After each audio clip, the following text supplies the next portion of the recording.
Dahil tips para makatipid ka sa pag-makeup. Instead of pausa-usa mo siya i-check out, why not mo palit na lang kaani para usa na tanan. 5 pages na siya dahil which contains tanan niya kailangan nimo sa imong pag-makeup. First page is mga eyeshadows with glitters pag yun ang uban.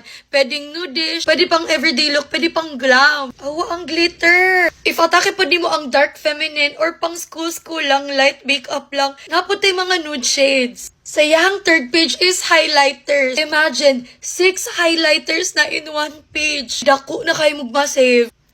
Kay 6 different colors of blushes. So, if usa-usa ko na nimo og check out ng mga shades ay buslot good ang bulsa.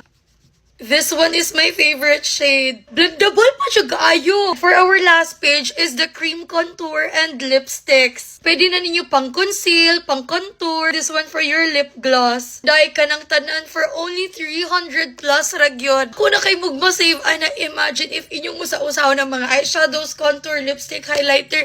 Dahil, hindi na ko ma-imagine ang inyong gastoon. If mo buy mo aning makeup book from iGoodCo, dako kayo magma-save. Magamit na pagid siya for a long period of time. Go, go, go!